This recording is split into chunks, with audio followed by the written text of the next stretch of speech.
धन्यवाद प्रणाम। Hare Krishna. Thank you Ritesh Prabhu. Hare Krishna. Welcome everybody. Okay, so let's continue. आज संडे है। आज फिर से हम हिंदी में करेंगे। हिंदी में रीड करते हैं और हिंदी में प्रेयर भी सिंग करते हैं। आज आखिरी दिवस इस हफ्ते का ये प्रेयर हमारा प्रार्थना का श्री नरोत्तम दास ठाकुर द्वारा श्री रूप मंजरी पद, जो कि श्री रूप गोस्वामी को समर्पित हमारे अ, सबसे श्रेष्ठ गोस्वामी जो हैं चैतन्य महाप्रभु से, जिन्होंने शिक्षा ली और जिन्होंने हमें पूरा भक्ति ग्रंथ, भक्ति का रहस्य, भक्ति का जो सार है, इतना डीप, वो सब हमें दिया है। जो श्रील प्रभुपाद ने हमें उसको इंग्लिश में ट्रांसलेट करके काफ़ी सारी किताबें दी हैं। भक्ति रसामृत सिंधु, उपदेशामृत, ये सारे ग्रंथ और भी कई सारे हैं जो रूप गोस्वामी लिखे, लेकिन ये दो प्राइमरी हैं जो प्रभुपाद ने हमें ट्रांसलेट करके इंग्लिश में दिए हैं, जिससे हम इतना डीप संस्कृत को समझ पाते हैं। तो ये प्रेयर उनको ग्लोरीफाई करता है। तो let's finally last one time today we will sing this. Share.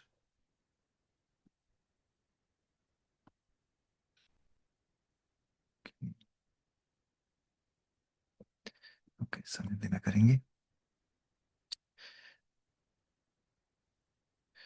Shri रूप मंजरी पद से मोरा संपद।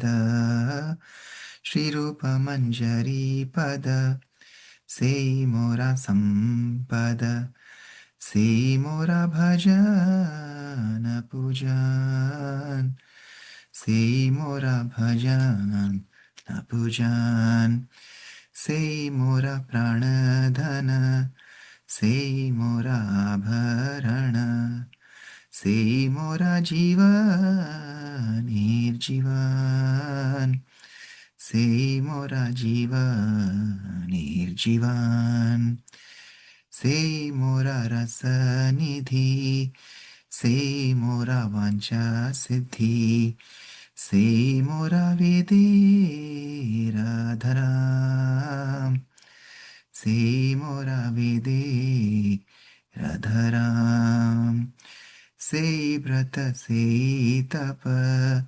से मोरा मंत्र जप।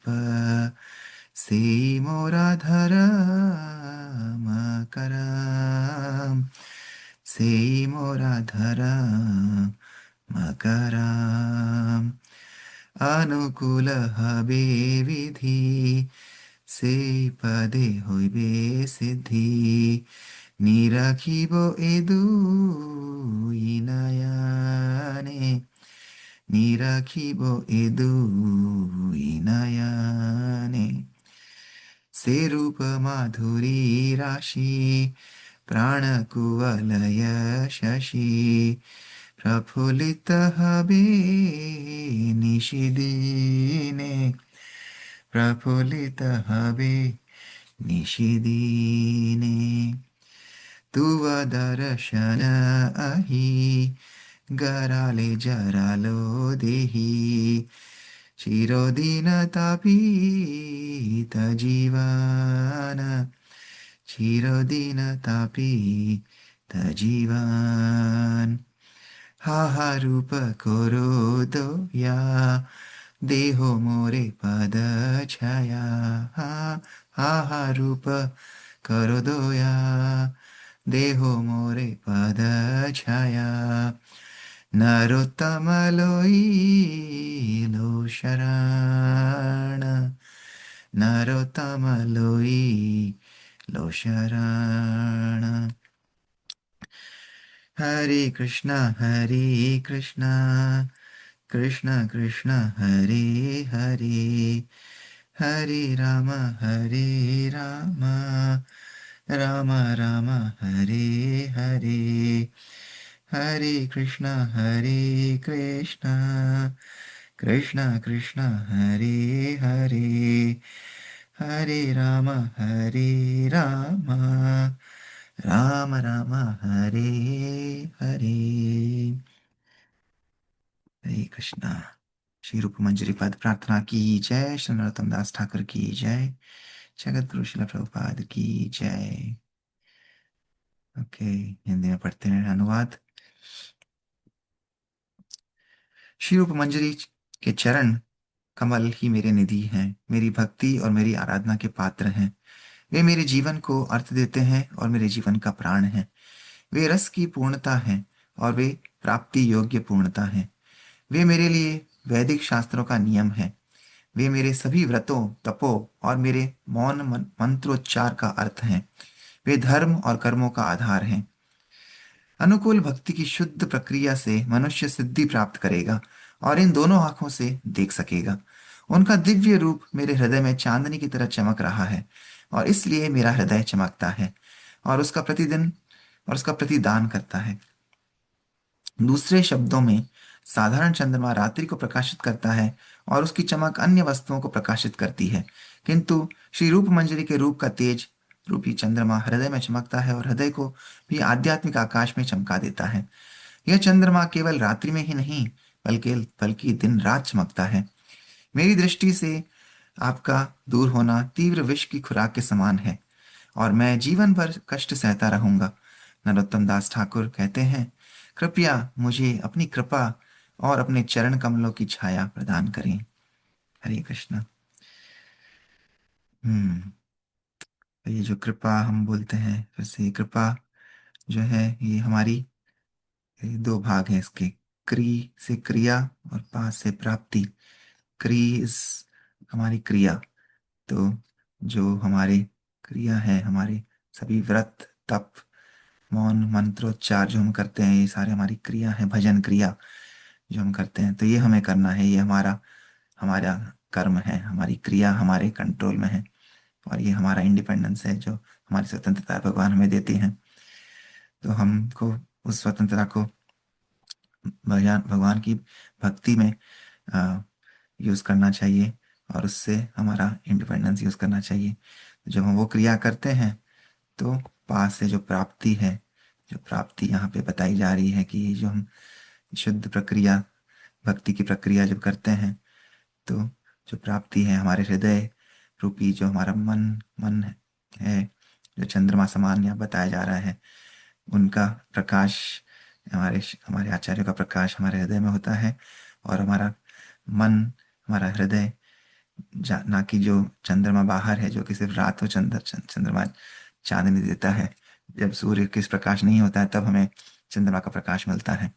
लेकिन ये ऐसा चंद्रमा है, ये ऐसी प्राप्ति है जिससे कि हमारा हृदय का चंद्रमा दिन और रात 24 घंटे भगवान की भक्ति जब करते हैं तो ऐसा चमकता है जैसा कि हमारे आचार्यों का हृदय चमकता है और उन्होंने पूरे संसार को जगमगा दिया। जैसे प्रभुपाद का हृदय है, जैसे हमारे पूर्वाज आचार्य हैं, उनके उनका हृदय है। उनके हृदय के जो चंद्रमा रूपी प्रकाश ने आज हमें ये ग्रंथ दिए हैं, जिनकी वजह से हम इस भौतिक संसार के अंधकार से निकल के हमारी आंखों को जो चंद्रमा प्रकाश प्रकाश किया है, जिससे हम इस मार्ग पे चल पा रहे हैं। तो ये प्राप्ति, अगर हम उनके वचनों का पालन करें, तो ये प्राप्ति प्रभुपाद ने कहा है किसी के लिए भी, किसी के लिए भी सहज है और इसी जन्म में सहज है। तो हमारी कोशिश बस यही है कि हम उनकी अ, जो इंस्ट्रक्शंस हैं, उनकी जो वाणी है, उनका अनुसरण करें और अपने जीवन को सार्थक करें। तो प्रभुपाद लीलामृत में कल हम देख रहे थे, यही प्रभुपाद यही टॉपिक पे भारतवासियों को समझा रहे हैं कि भारतवासी भारत वाले होके भी भारत भूमि ते होइला मनुष्य जन्म यार। भारत भूमि में जन्म हुआ है उनका और वो भी मनुष्य के रूप में जन्म हुआ है, जो कि सबसे सर्वोच्च भाग्य है। लेकिन वो होने के बावजूद भी वो इतने गिर चुके हैं कि भगवान के भजन को वो कह रहे हैं कि एक न्यूसेंस है, एक अम, अम, समाज के लिए एक अड़चन है, समाज के लिए एक प्रॉब्लम है। राइट। तो ये इतना ऐसा जब शब्द उन्होंने यूज किया, गवर्नमेंट ऑफिशियल्स ने, पुलिस कमिश्नर ने, प्रभुपाद को काफी चुभा कि भारत में आपका जन्म हुआ है, मनुष्य जीवन में, और आपकी वैदिक संस्कृति है, आपकी सभ्यता है, आपके भगवत गीता, श्रीमद् भागवतम इतने महान ग्रंथ हैं, और आज भारत की ये दशा हो चुकी है कि अपनी सभ्यता की का आदर किए बिना वो पाश्चात्य देश की सभ्यता की ओर आकर्षित होके पूरे पूरे भारतवासियों को, गवर्नमेंट जो ऑफिशियल्स हैं वहाँ पे, वो भी भ्रमित कर रहे हैं। लेकिन प्रभुपाद इन सब से डटे नहीं। प्रभुपाद हमेशा इन सब से परे थे, ट्रांसेंडेंटल थे। और ये सब चीज़ें अ, उन्हें दर्द ज़रूर हुआ, कष्ट ज़रूर हुआ, लेकिन वो प्लान कर रहे हैं कि कैसे हमें लोगों को संगठित करना है। और जो समझदार लोग हैं उन्हें इशारा काफ़ी होता है, जो सुकृतना है, जिनके पास भक्ति की सुकृति है, वो समझ पाएंगे। और हमें उनको संगठित करके, जब वो संगठित हो जाएंगे तो हम मंदिर बना पाएंगे। ओके। तो अभी प्रभुपाद को हरे कृष्णा लैंड में, बॉम्बे में एक अपार्टमेंट मिल चुका है। जो उनके जो अमेरिकी भक्त हैं, उन्होंने काफ़ी अच्छे से प्रभुपाद के लिए अपार्टमेंट रेडी किया है। यही हम देखते हैं उनका उनका जो भाव है प्रभुपाद के प्रति, कि इतना सब कुछ हो रहा है लेकिन फिर भी वो पूरी तरह से प्रभुपाद के प्रति समर्पित हैं। तो वैसा समर्पण, वैसी निष्ठा कब आएगी? जब हम उन जब हमारे गुरु के वचनों के प्रति हम पूरी तरह से समर्पित होंगे, अच्छी तरीके से, अच्छे से। जब श्रवणम कीर्तनम विष्णु स्मरणम, ये सब कब होगा, ये सब करेंगे, भजन क्रिया करेंगे, साधना करेंगे, तब निष्ठा जागृत होगी। निष्ठा कब आती है? पहले हमारे अंदर श्रद्धा होनी चाहिए। श्रद्धा से आचार्यों के वचनों का पालन करना है। वो श्रद्धा होती है तो हमें साधु संगा और मिलता है। साधु संगा की वाणी से हमें भजन क्रिया का जो असली तरीका है वो पता चलता है। और उस भजन क्रिया को जब हम करते हैं, श्रवणम कीर्तनम से संचित करते हैं, अपने पोषित करते हैं, तब जाके अनर्थ निवृत्ति होने लगती है। तो ये अलग अलग फेसेस हैं, लेकिन ऐसा नहीं है कि हम एक फेस में हैं। At a time multiple faces में हो सकते हैं, हम कर रहे हैं बैक एंड फोर्थ, कभी कभी जा सकते हैं। लेकिन अनर्थ निवृत्ति जब होती है पूरी तरीके से, अच्छे से जब भजन क्रिया होती है, तब जाके निष्ठा का फेज आता है। निष्ठा में पूरी तरह से हम दृढ़ हो जाते हैं। निष्ठा, फिर रुचि, फिर आसक्ति, टेस्ट बढ़ता है, अटैचमेंट होता है भगवान के प्रति, भगवान के भक्तों के प्रति। फिर जाके भाव, और फिर भक्ति, भाव और प्रेम का उजागर होता है। तो ये प्रभुपाद के शिष्यों से हमें सीखने को मिलता है कि वो अमेरिकी, यूरोपीय होके भी किस तरह से निष्ठापूर्ण भक्त प्रभुपाद की तरफ समर्पित थे। एक दिन मालिश के दौरान प्रभुपाद ने देखा कि जिन ठेकेदारों को उन्होंने एक निश्चित मूल्य पर नारियल लेने की अनुमति दी थी, वे बाजार में बेचने के लिए नारियल के पत्ते भी ले जा रहे थे। प्रभुपाद उछल कर खड़े हो गए और बरामदे से ही पुकारा, चैत्य गुरु! शीघ्र ही मैदान प्रबंधन का प्रभारी भक्त प्रभुपाद के सामने प्रकट हुआ। मैं अपनी आंखें बंद नहीं कर सकता, प्रभुपाद ने कहा। ये चीजें कोई और नहीं देखता। तुम्हें धोखा दिया जा रहा है। हम्म। हर सुबह कई भारतीय सज्जन प्रभुपाद के साथ जुहू बीच पर टहलते हुए शामिल होते थे। जब भी प्रभुपाद भारत के तथाकथित महान राजनीतिक और आध्यात्मिक नेताओं की आलोचना करते और भगवत गीता की उनकी कमजोर समझ को उजागर करते, तो ये लोग विचलित हो जाते। इसी तरह प्रभुपाद के शिष्य भी इन लोगों को प्रभुपाद से बहस करते सुनकर विचलित हो जाते थे। एक दिन जब प्रभुपाद ने अपने एक प्रिय नायक की आलोचना की, तो एक डॉक्टर ने प्रभुपाद के इस कथन की आलोचना करते हुए तर्क दिया कि परम सत्य भगवान कृष्ण हैं। डॉक्टर और अन्य लोगों ने जोर देकर कहा कि परम सत्य अनेक वस्तुओं का समूह है, और अंततः जब सब कुछ एक ही है, भक्त बड़ी मुश्किल से खुद को रोक पाए। फिर भी प्रभुपाद ने इन लोगों को हमेशा अपना मित्र माना। अगली सुबह अपने कमरे में प्रभुपाद ने अपने शिष्यों से कहा कि ये लोग वास्तव में मायावादी थे। उन्होंने कहा, अब हमारा एक कार्यक्रम होगा जहां हम समुद्र तट पर टहलेंगे, लेकिन हम केवल हरे कृष्ण का जाप करेंगे। अगर वे बात करना चाहते हैं तो हम केवल जाप करेंगे, और हम सभी केवल जाप करेंगे। अगर वे चाहें तो हमारे साथ चल सकते हैं। एक भक्त ने कहा, श्री प्रभुपाद, यदि हम ऐसा करेंगे तो वे बेचैन हो जाएंगे। प्रभुपाद ने कहा, यदि वे जप ना भी करें तो भी, यदि वे केवल सुने तो यह उनके लिए लाभदायक होगा। मायावादी दर्शन बहुत खतरनाक है। श्री चैतन्य महाप्रभु ने कहा है कि जो कोई इसे सुनता है वह विनाश को प्राप्त होता है। एक भक्त ने पूछा कि एक मायावादी कृष्ण भक्त का वेश क्यों धारण करता है? प्रभुपाद ने कहा, वे ऐसा इसलिए करते हैं ताकि सभी के प्रति उदार होने का लोकप्रिय समर्थन प्राप्त हो सके। लेकिन अगर कोई महिला कहे कि वह बहुत उदार है और किसी भी पुरुष को स्वीकार करती है, तो यह एक उदार प्रस्ताव लग सकता है, लेकिन यह अच्छा नहीं है। प्रभुपाद ने कहा, हम चलते चलते कृष्ण ग्रंथ पढ़ेंगे। मैं अपने शिष्यों के साथ चल रहा हूँ। अगर ये पुरुष चाहें तो वे शामिल होकर सुन सकते हैं, लेकिन अगर वे प्रश्न पूछना चाहते हैं तो उन्हें बिना किसी तर्क के गुरु के उत्तर को स्वीकार करना होगा। क्या यह ठीक है? अगली सुबह, हालांकि सामान्य चुनौती देने वाले लोग पद यात्रा में शामिल नहीं हुए, प्रभुपाद ने गिरिराज को कृष्ण ग्रंथ का पाठ करवाया। अचानक प्रभुपाद ने विपरीत दिशा से आ रहे सट्टेबाजों के एक परिचित समूह को देखा, लेकिन जैसे जैसे वे करीब आते गए, उन्होंने प्रभुपाद से बचने के लिए जानबूझकर एक तरफ मुड़ गए। हालांकि उनमें से एक आया और पूरे समूह का प्रतिनिधित्व करते हुए प्रभुपाद को सूचित किया कि वे अब उनके साथ नहीं चलेंगे।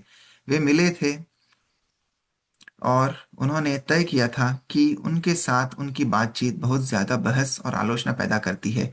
उस व्यक्ति ने आगे कहा, भारत में कई संत हैं। मैं पुलिस वाला हूँ, प्रभुपाद ने कहा, और मुझे चोर को पकड़ना है। कुछ दिनों बाद वही समूह प्रभुपाद के साथ उनकी सैर पर फिर से शामिल हो गया और चर्चाएं पहले की तरह जारी रहीं। प्रभुपाद के कुछ शिष्य अभी भी परेशान थे, लेकिन प्रभुपाद प्रसन्न थे। अपने मित्रों को एक बड़े भाई की तरह सुधार रहे थे, उन्हें शुद्ध कृष्ण भावनामृत की शिक्षा दे रहे थे। प्रभुपाद नाश्ते में फल और मेवे खाते थे। सुबह 11 बजे के आसपास वे बरामदे में गमछा ओढ़े बैठते थे और उनका सेवक सरसों के तेल से उनकी मालिश करता था। मालिश के दौरान प्रभुपाद अक्सर अपने बंबई के एक दो भक्तों से बात करते और उन्हें जरूरी निर्देश देते थे। दोपहर के भोजन के बाद वे एक दो घंटे आराम करते और उठते ही एक गिलास ताजा नारियल पानी या गन्ने का रस पीते थे। शाम को वे मेहमानों से मिलते और फिर लगभग 10 बजे आराम करते। रात 1 बजे वे उठते और मच्छरदानी से बने तंबूनुमा आवरण के नीचे अपनी मेज पर बैठ जाते और सुबह की सैर के समय तक चैतन्य चैतामृत के अपने अनुवाद और तात्पर्य लिखते रहते। दिन में कई बार श्री प्रभुपाद गिरिराज और अन्य बंबई प्रबंधकों को मंदिर निर्माण की अनुमति प्राप्त करने की नवीनतम रणनीति पर विचार विमर्श करने के लिए बुलाते थे। जब प्रभुपाद के बंबई के मित्र आते तो वे अक्सर उन्हें मकान की छत पर सफेद सूती चादर पर बैठे और सफेद तकियों पर ले टेक लगाए हर घंटे भगवत गीता के दर्शन का उपदेश देते हुए पाते।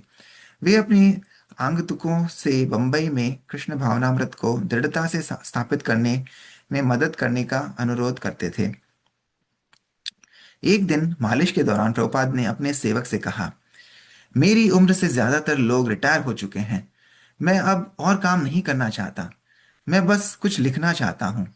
प्रभुपाद ने पूछा कि क्या दुनिया में कोई ऐसी जगह है जहां वह 6 महीने के लिए जा सके, एक ऐसी जगह जहां वह बिल्कुल अकेले हों, जहां कोई उन्हें परेशान ना करे और जहां उन्हें कोई पत्र ना लिखे। प्रभुपाद ने प्रभुपाद ने सेवक प्रभुपाद के सेवक ने तेहरान का सुझाव दिया। प्रभुपाद ने इस पर विचार किया, फिर नए वृंदावन का सुझाव दिया। उन्होंने महात्मा गांधी के बारे में बताया, जो रात में सो भी नहीं पाते थे क्योंकि लोग हमेशा उनके पीछे पड़े रहते थे, हालांकि वे गुप्त रूप से यात्रा करते थे। उसी दिन पेरिस से भगवान का एक पत्र आया, जिसमें प्रभुपाद को यूरोप स्थित अपने इस्कॉन केंद्रों का दौरा करने का निमंत्रण दिया गया था। प्रभुपाद इस निमंत्रण से तुरंत उत्साहित हो गए। उन्होंने कहा कि वे अवश्य जाएंगे। लेकिन आज सुबह उसके नौकर ने कहा, आप कहीं दूर जाकर अकेले रहना चाहते थे? प्रभुपाद हंसे, इस जीवन में मेरे लिए यह संभव नहीं होगा।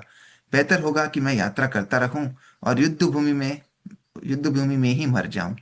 एक योद्धा के लिए युद्ध भूमि में मरना गौरव की बात है ना?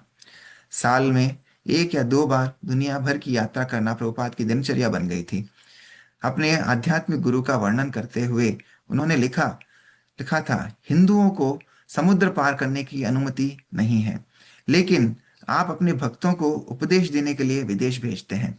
हिंदुओं को समुद्र पार न करने का आदेश उन्हें भारत की पवित्र भूमि को छोड़ने से बचाने के लिए था, क्योंकि बहुत से भारतीयों ने विदेश जाने पर अपनी संस्कृति त्याग दी थी। जब श्री प्रभुपाद छोटे थे तो उनके एक चाचा ने उन्हें सुझाव दिया था कि वे एक दिन लंदन जाकर वकील बने, लेकिन प्रभुपाद के पिता ने इसका विरोध किया था। वे नहीं चाहते थे कि उनका बेटा पश्चिम के पापी मार्गों के संपर्क में आए। वर्षों बाद प्रभुपाद पापियों के मार्ग बदलने के लिए एक उपदेशक के रूप में लंदन गए। इसी कारण वैष्णव को यात्रा करनी चाहिए। अपनी यूरोपीय यात्रा शुरू करने से ठीक पहले प्रभुपाद ने अपने कक्ष में कई भक्तों को समझाया कि उन्हें भी यात्रा करनी चाहिए और प्रचार करना चाहिए। उन्होंने कहा कि उन्हें युवा अवस्था में ऐसा करना चाहिए, और फिर जब वे वृद्ध हो जाएं और कृष्ण भावनामृत में परिपक्व हो जाएं, तो वे मायापुर जाकर संन्यास ले सकते हैं और केवल हरे कृष्ण का जाप कर सकते हैं। प्रभुपाद ने आगे कहा, जाहिर है मैं अपने लिए इतना परिपक्व नहीं हूं।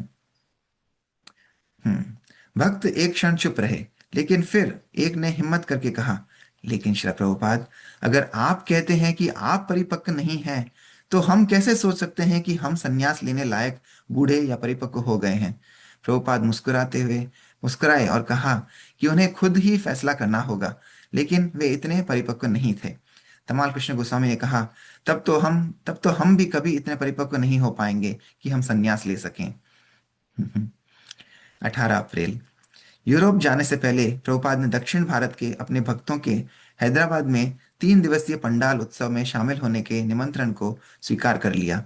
हालांकि हैदराबाद हवाई अड्डे पर पहुंचते ही पत्रकारों के एक समूह ने उनसे एक प्रेस कॉन्फ्रेंस के लिए अनुरोध किया। प्रभुपाद ने सहमति दे दी और एक पत्रकार ने एक तकनीकी दार्शनिक प्रश्न से शुरुआत की, जिसमें पूछा गया कि प्रभुपाद का दर्शन अद्वैत था या द्वैत। दक्षिण भारत वैष्णवों और शंकराचार्यों के बीच प्राचीन दार्शनिक वाद विवाद में इतना डूबा हुआ था कि यहाँ एक साधारण पत्रकार तुलनात्मक दर्शनों से ही चिंतित था। प्रभुपाद ने इस प्रश्न का उपहास किया। उन्होंने चुनौती देते हुए कहा, ऐसी बातों पर चर्चा करने का क्या मतलब है? कोई द्वैत है या अद्वैत? कृष्ण कहते हैं, अन्नद भवन्ति भूतानि। अन्न का अर्थ है अनाज। लोगों के पास अनाज नहीं है। अनाज वर्षा से उत्पन्न होता है और वर्षा यज्ञ से। इसलिए यज्ञ करो। तुम्हें समाज को 4 वर्णों में विभाजित करना होगा। तुम द्वैत हो या अद्वैत, लेकिन तुम्हें अनाज की आवश्यकता है। प्रभुपाद के सचिव ने पेरिस में भगवान को पत्र लिखकर प्रभुपाद के स्थान और कार्यक्रम के बारे में उन्हें सूचित किया। आप 29 या 30 अप्रैल तक हमसे यहाँ संपर्क कर सकते हैं। उसके बाद हम बंबई वापस जाएंगे। उत्सवों के लिए आपका विचार अच्छा लग रहा है। यहाँ 3 दिन का पंडाल लगा था। कल रात लगभग 1,000 लोग आए। उनके पूरे व्याख्यान के दौरान बहुत ही मौन बैठे रहे और फिर श्री प्रभुपाद से आशीर्वाद लेने के लिए आगे बढ़े। भक्तों ने मंच पर विग्रह स्थापित किए, व्यासासन की और अतिथियों के लिए ढेर सारा प्रसाद रखा। 25 अप्रैल। श्री प्रभुपाद हैदराबाद से तिरुपति के लिए रवाना हुए। वहां पहाड़ी तिरुमला में भारत का सबसे समृद्ध मंदिर स्थित है, जहां बालाजी नामक विष्णु की एक मूर्ति विराजमान है। मंदिर प्रबंधकों ने श्री प्रभुपाद और उनके दल का आदरपूर्वक स्वागत किया और उन्हें पहाड़ी पर 2 कुटियाएं प्रदान की। मंदिर की नीति के अनुसार लोगों को आमतौर पर भगवान के दर्शन से पहले एक लंबी कतार में प्रतीक्षा करनी पड़ती है, क्योंकि प्रतिदिन 15,000 लोग मंदिर में प्रवेश करते हैं और उन्हें केवल संक्षिप्त दर्शन ही दिए जाते हैं। गैर हिंदुओं को आमतौर पर अनुमति नहीं होती, लेकिन श्री प्रभुपाद और उनके शिष्यों को बालाजी के निजी दर्शन का विशेष सम्मान प्राप्त हुआ। एक लंबे आंतरिक गर्भगृह के अंत में जिसके प्रवेश द्वार पर वैकुंठ के द्वारपाल जय और विजय की 2 विशाल आकृतियां पहरा देती हैं, भगवान विराजमान थे। आंतरिक गर्भगृह में एकमात्र प्रकाश दीवारों पर लगी या पुजारियों द्वारा थामी गई जलती हुई मशालों से आता था। दालान में भगवान के पास पहुंचते समय कई तीर्थयात्री पारंपरिक रूप से गोविंद पुकारते थे, लेकिन जैसे ही प्रभुपाद प्रवेश करते वे गाते, गोविंदम आदिपुरुषम तमहम भजामि। बाद में अपनी कुटिया में प्रभुपाद ने कहा कि बालाजी के दर्शन के लिए लाखों लोगों का आना इस बात का प्रमाण है कि सरकारी प्रचार के बावजूद जनता अब भी ईश्वर की ओर आकर्षित है। हालांकि ज्यादातर लोग भौतिक कष्टों से मुक्ति पाने या धन प्राप्ति के लिए भगवान के पास आते हैं, लेकिन फिर भी वे पवित्र नाम गोविंद पुकारते हैं। एक भक्त ने प्रभुपाद से पूछा कि भगवान को बालाजी क्यों कहा जाता है। प्रभुपाद ने कहा, बालाजी का अर्थ है बच्चा। कृष्ण एक ग्वाल बाल के रूप में, न कि उनके वैकुंठ रूप में। प्रभुपाद उस कुटिया में रहकर और भगवान का प्रसाद ग्रहण करके प्रसन्न हुए। उन्होंने सुझाव दिया कि नए वृंदावन में भी ऐसी ही कुटियाएं बनाई जाएं और इस्कॉन बालाजी मंदिर जैसे मंदिर बनाएं, जिनमें स्वर्ण गुंबद और दर्शनार्थियों के लिए व्यापक सुविधाएं हो। एक दिन तिरुपति मंदिर के एक अधिकारी ने प्रभुपाद से भेंट करते हुए बताया कि उनका मासिक संग्रह लगभग 40 लाख रुपए है। प्रभुपाद ने पूछा कि मंदिर की आय कैसे खर्च हो रही है। जब पुजारी ने बताया कि अधिकांश धन भक्त भवनों के जीर्णोद्धार में खर्च हो रहा है, तो प्रभुपाद ने उत्तर दिया कि मंदिर का जीर्णोद्धार तो अच्छा है, लेकिन कृष्ण के संदेश का दुनिया भर में प्रचार करना और भी बेहतर होगा। प्रभुपाद ने कहा, बालाजी कृष्ण हैं, उनका संदेश फैलाया जाना चाहिए। वे हमेशा शिक्षा देने के लिए चैतन्य महाप्रभु के रूप में अवतरित हुए हैं। प्रभुपाद ने पुजारी को बताया कि कैसे लंदन के कई पुराने चर्चों का उपयोग नहीं हो रहा है। प्रभुपाद ने पूछा, प्रचार के बिना मंदिर की आत्मा कैसे बनी रहेगी? पुजारी ने तब शेखी बघारी की वे एक और मंदिर बनवा रहे हैं और पंचोपासना निर्विशेषवादी शंकराचार्य द्वारा पूजा के लिए सुझाव गए 5 देवता स्थापित कर रहे हैं। प्रभुपाद आश्चर्यचकित हुए। उन्होंने कहा, आपके नेता रामानुजा हैं, उन्होंने कभी पंचोपासना की अनुशंसा नहीं की। हम्म तिरुपति में 2 दिनों तक प्रभुपाद प्रतिदिन 3 या 4 बार बालाजी के विग्रह के दर्शन करने जाते थे। और जब भी वे जाते, पुजारी सभी अन्य आगंतुकों के लिए गर्भगृह ग्रह को साफ कर देते और उन्हें बालाजी के रहस्यमय रत्न जटित रत्न जटित स्वरूप के सामने मशाल की रोशनी में खड़े होकर जितनी देर वे चाहें निजी दर्शन करने की अनुमति देते थे। हरे कृष्णा। तो भगवान भी अपने शुद्ध भक्तों के लिए हमेशा तैयार रहते हैं। तो ये हम देखते हैं यहाँ पे, बिकॉज तिरुपति इतना इतना ज़्यादा क्राउडेड होता है। मैं साउथ में पला बड़ा हूँ, चेन्नई में। हम तिरुपति अक्सर जाते थे। तो तिरुपति जब जाते थे, क्योंकि हमारे पूरा परिवार बाकी राजस्थान में रहता है, तो काफ़ी राजस्थान से और जो बॉम्बे में काफ़ी जो रहते थे परिवार वाले, जब भी आते थे, चेन्नई आते थे, तो उनका एक ही ये होता था कि चेन्नई आए हैं तो हम सब तिरुपति जाएंगे। तो ऐसे तिरुपति हमारे लिए एक एक आउटफील्ड एक्सकर्शन होता था। हमेशा हर 2 महीने, कभी हर 6 महीने में तिरुपति जा रहे हैं। तो ऐसे तो, लेकिन मुझे याद है जब भी हम जाते थे, इतनी लंबी लंबी लाइनें होती थी कि कभी कभी तो मुझे याद है ऐसे पूरा एक एक दिन, एक एक रात, या कभी दूसरे दिन रात को जाके दर्शन हो रहे थे, ऐसे बैठे रहना पड़ता था। तो क्योंकि हम इतने गिरे हुए हैं इसलिए हमको नहीं होता। लेकिन प्रभुपाद जो गए, तो देखिए प्रभुपाद को भगवान ने इतना आ, एकदम ऐसा। अभी तो वहाँ पे काफी फिर वो वीआईपी दर्शन और ये सब भी बहुत हो चुके हैं, जिससे कि आप पैसे दे के थोड़ा, और उनका आपकी क्यू थोड़ी कम हो सकती है, जा सकते हैं, वो सब है। लेकिन हाँ, प्रभुपाद जैसे बता रहे हैं कि बालाजी तिरुपति, बालाजी भगवान कृष्ण के स्वरूप हैं, नारायण हैं। तो उनकी उनकी जो उनकी भक्ति का प्रचार हमें करना चाहिए। ये बात प्रभुपाद वहाँ पे उनके पुजारियों को भी समझा रहे हैं। और शुद्ध भक्ति तो हमें, वही है प्रभुपाद जैसे बोल रहे हैं कि लोग मोस्टली जो लोग वहाँ पे आते हैं, वो कोई ना कोई भौतिक सुख के लिए आते हैं, कि हमें या तो पैसा मिले, या हमारी भौतिक प्रगति हो, उन्नति हो।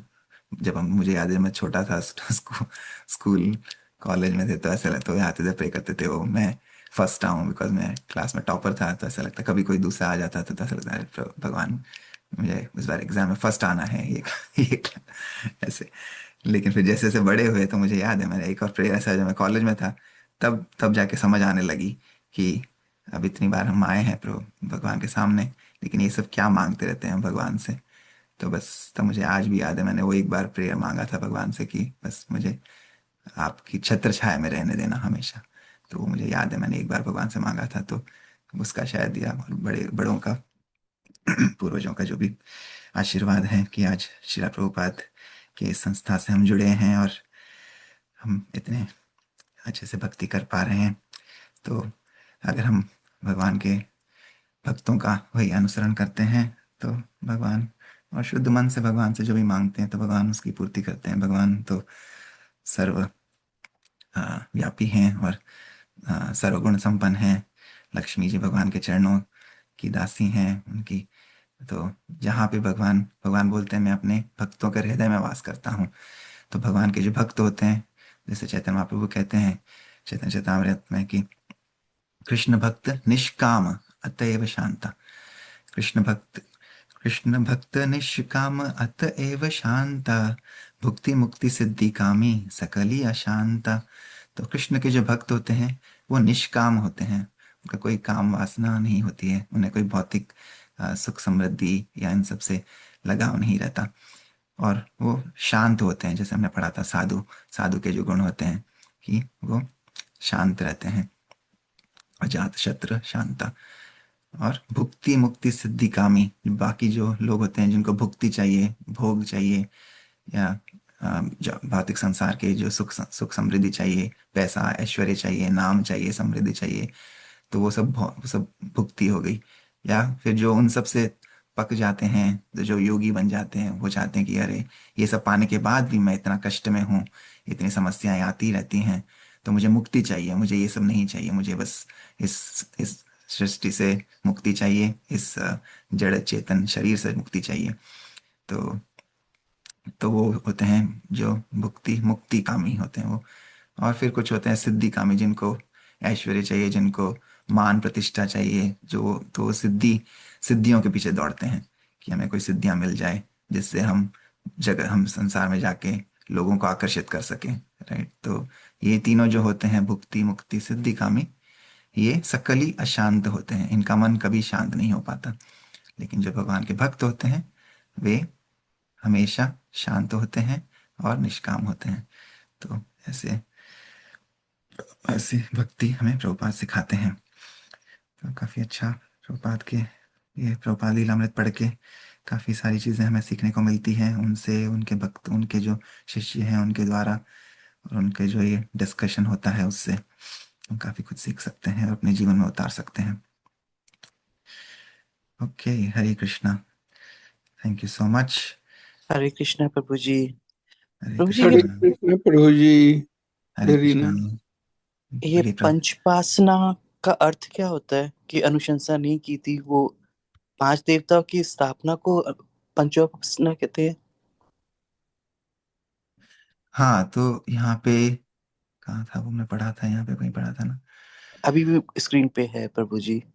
उन्होंने कभी हाँ, पंचोपासना की? निर्विशेषवादी शंकराचार्य द्वारा पूजा के लिए सुझाव सुझाव गए 5 देवता होंगे। तो वो जो भी भौतिक होंगे, जैसे जैसे यहाँ पे भी लोग करते हैं, वो नवग्रह नवग्रह की पूजा करते हैं, उसमें शनि का और वो करते हैं। तो वो, और निर्विशेष आदि मतलब कि शंकराचार्य बेसिकली ये कहते हैं, अल्टीमेटली शंकराचार्य फिर कहते हैं कि आ, जो हमने हमने इवनिंग रीडिंग में भी बताया था कि ब्रह्म सत्य जगत मिथ्या, कि ये सारा जगत मिथ्या है। और ब्रह्म सत्य है, ब्रह्म जो निर्विशेषवादी है, जिनके कोई गुण, जिनका कोई रूप, कोई आकार नहीं है। तो वैसे तो उनकी आराधना में करनी चाहिए, एज ए ब्रह्म रूप में करनी चाहिए, ना कि भगवान के अ, भगवान के रूप में। लेकिन वो अगेन शंकराचार्य क्यों आए थे, वो उसका एक रीजन था उसमें, ये लोग अ, काफी मांसाहार करते थे, या जो शून्यवादी थे, बुद्ध से जो आकर्षित हुए थे, तो वो शून्यवादी हो चुके थे कि वो बोले कि सब कुछ मिथ्या है। या जो खाली वेदों का अनुसरण करके जो कहते थे कि वेदों में कहा गया है कि हमें अ, बलि चढ़ानी चाहिए जानवरों की, राइट, मांस खाना चाहिए उनका बलि चढ़ा के। वैसे तो उन लोगों को भ्रमित करने के लिए, उन लोगों को वेदों से भ्रमित करने के लिए शंकराचार्य का आविर्भाव हुआ था। भगवान ने उनको एक, शंकर जी के ही अवतार हैं, भगवान ने उनको ये बोला था कि आप जाके ये निर्विशेषवादी का, शंकराचार्य का अ, प्रचार करिए, मायावाद का प्रचार करिए। तो इसलिए वो आए थे। लेकिन हम जो प्रेयर्स भी सिंग करते हैं शंकराचार्य के, उसमें हम देखते हैं शंकराचार्य ने जगन्नाथ अष्टकम लिखा है, शंकराचार्य ने हमें गोविंदम भज गोविंदम जो प्रेयर हमने सिंह किया था पहले वो लिखा है। तो उसमें उनके भी निर्देश हैं कि भगवान भज गोविंदम, जैसे आज प्रभुपाद कह रहे हैं कि बालाजी को यहाँ पे गोविंद कह रहे हैं। तो अल्टीमेटली वो उनका इंस्ट्रक्शन था, लेकिन जब जिसको कंफ्यूज होना होता है वो कंफ्यूज होता है। तो आई सी। यहाँ पे हरे ये विशेष। कृष्ण प्रभु जी, थैंक यू। दंडवत प्रणाम। Thank you Prabhu. ओके, पवन प्रभु जी आप कुछ कह रहे थे? हरे कृष्णा प्रभु जी। ये वो आई थी इसीलिए, जैसा कि आपने बताया कि बुद्ध का उस समय बहुत ज्यादा प्रकोप चला हुआ था, उनके सिखाए हुए, और लोग मांसाहारी बने हुए थे, वेदों से के गलत वेदों के कुछ वाक्य को लेकर के गलत प्रचार में फंसे हुए थे। तो उन सब से निकालने के लिए ही शंकराचार्य जी आए थे। वो भी भगवान कृष्ण भगवान के उपदेश के कारण आए थे। कारण आए थे, यस यस। तो बाद में वो भी ठीक हो गए, और बाद में अपनी माँ को बोले कि भज गोविंदम भज गोविंदम। राइट, जब आपने जो प्रिंट आउट जब निकाल। हम्म हाँ, तो हम्म उनका आने का एक अपना रहस्य था, वो लीला थी कि लोगों को कैसे कृष्ण भक्ति की तरफ मोड़ा जाए। जो दुर्दशा उस समय हो रही थी उससे कैसे उद्धार किया जाए। तो हम्म एक बुराई को काटने के लिए फिर दूसरी बुराई को लाने पड़ता है। तो छोटी बुराई थी, वो बड़ी बुराई थी, ये छोटी बुराई थी। तो लेकिन कांटे से ही कांटा निकाला जाता है, तो बस यही बात थी। बिल्कुल जैसा कि हम बिल्कुल। समझे हैं अभी तक। बिल्कुल सही प्रभु जी, हाँ वही कांटे से कांटे को निकाला जाता है, तो वो कांटा बन के आना पड़ा उनको। लेकिन अगर उससे समझ पाए, वो कांटा निकाल पाए, कुछ लोग हैं वो कांटा निकाल ही नहीं पाए तो फिर आप फंसे ही रह जाओगे। लेकिन जो कांटा निकाल पाया तो वो समझ जाएगा कि भज गोविंदम अंतगत। वही होते कि अंत अंत नारायण स्मृति। तो अगर अंत समय में आप नारायण का स्मरण कर पाओ तो आप भगवान के धाम जा सकते हो। और वही शंकराचार्य ने सिखाया अंत में, कि अंत में हमें भज गोविंद, भगवान गोविंद का भजन करना है। तो उस बात को जो पकड़ पाए तो वो वो तर गए, जो नहीं पकड़ पाए वो उसी मझधार में फंसे रह गए। Thank you Prabhu ji. Okay. Hare Hare Krishna. Krishna. वाञ्छकल्पतरुभ्यश्च कृपा सिन्धुभ्य एव च पतितानां पावनेभ्यो वैष्णवेभ्यो नमो नमः। अनंत कोटि वैष्णवृंद की जय। श्री प्रभुपाद की जय। प्रभुपाद लीलामृत की जय। निताई गौर प्रेमानंदे। हरि हरि बोल। Thank you Prabhu ji. हरे कृष्णा। हरे कृष्णा, दंडवत प्रणाम। हरे कृष्णा। हरे कृष्ण।